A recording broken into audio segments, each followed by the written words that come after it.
Hi, I'm Ron. My wife and I, who live in Sunnyvale, California, recently took a little trip to the coast, and we're going to tell you about it. We went to see the Montera Lighthouse, Pillar Point, and Moss Beach Distillery. Hi, I'm Kathleen. I'm not the one on the left. And I love to sing, which drives Ron crazy. But I wrote a parody of a little song that you might remember from about 50 years ago. In 2019, we took a little trip along with our friend Karen, and we drove right past this ship. Had coffee at the lighthouse and we hiked at Pillar Point. Then down at the distillery, we smoked a little joint. We didn't really, but she couldn't think of another rhyme. Well, we hunted for the bathrooms and we finally done found them, and we walked out to the very end but didn't fall on in. Okay, all seriousness aside, I spent hours scouring sources of information about this lighthouse, and now that lighthouse is a hostel, and I ended up less informed than confused. Well, those sources you scoured must be pretty clean by now, but you're always a little confused, and well, at least you're confusing me. Well, I'm not the only one confused, because it took about 100 years for people to figure out more about where this lighthouse came from. Turns out it was built in Wellfleet, Massachusetts in 1881. Or some people say it was built in Boston in the early 1900s, and that it served as the lighthouse at Cape Cod for almost 50 years. And in 15 of those years, they had a lady lighthouse keeper. In 1925, they disassembled that lighthouse, and some people figured it had been sold for scrap. But sometime a few years ago, someone figured out that that lighthouse had been sent to the West Coast instead and was built up again at Montera in 1928.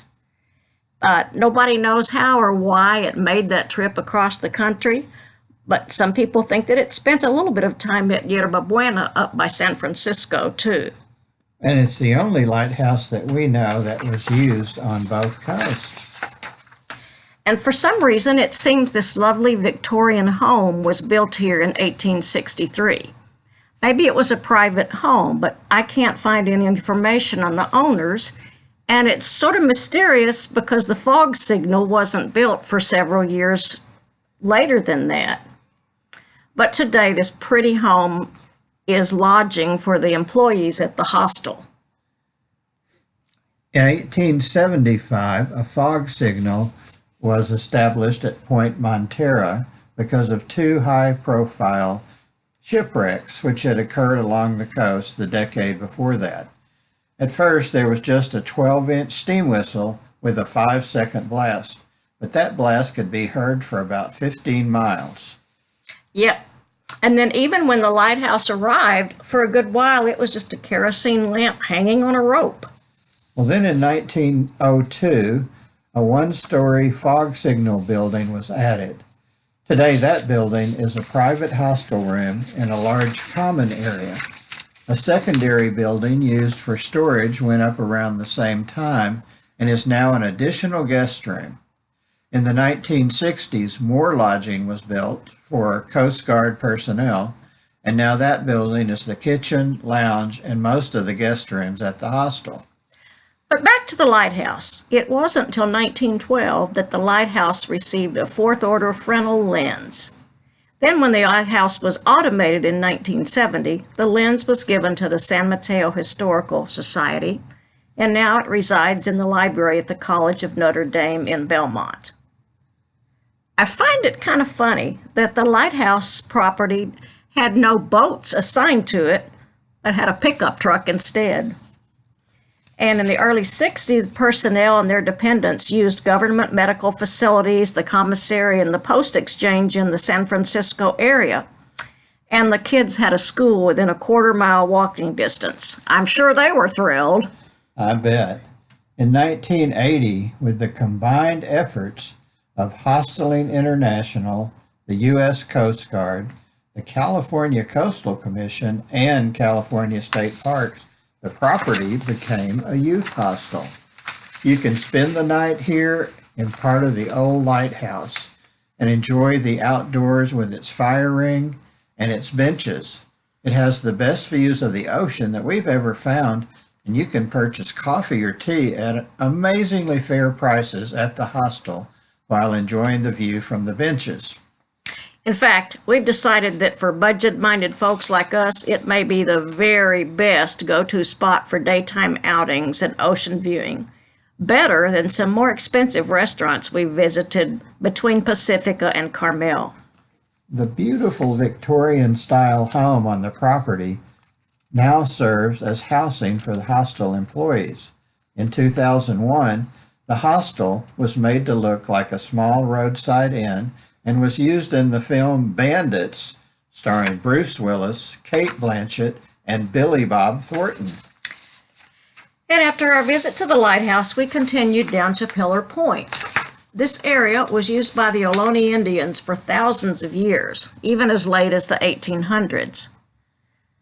The first documented exploration by Europeans was the Gaspar de Portola expedition. Maybe you've heard it, the Portola expedition.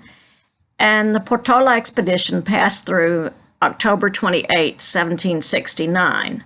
Juan Crespi, who was a missionary with the group, wrote a description of the area.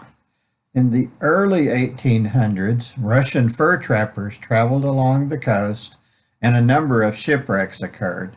The most famous of these was the wreck of the Rydell Hall in October 1876.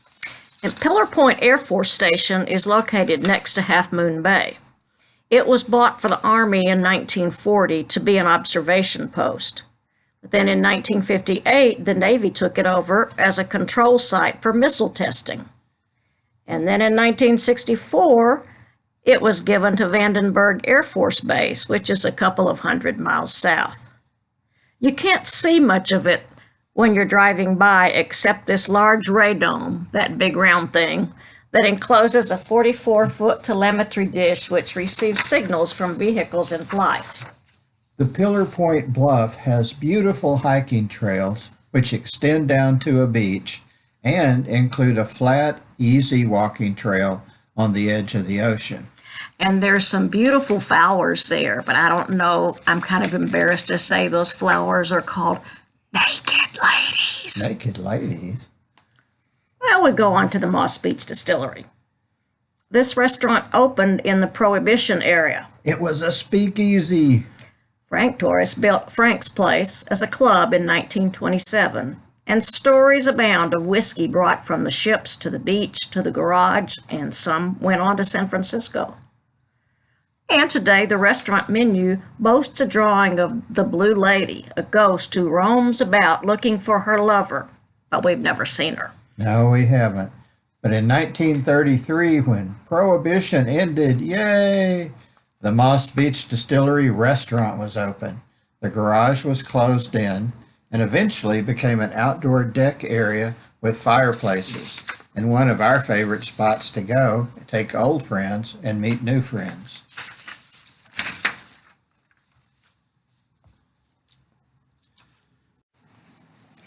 We've never tired of going to the Moss Beach Distillery for rest and relaxation, and we take our grandson, Piggy.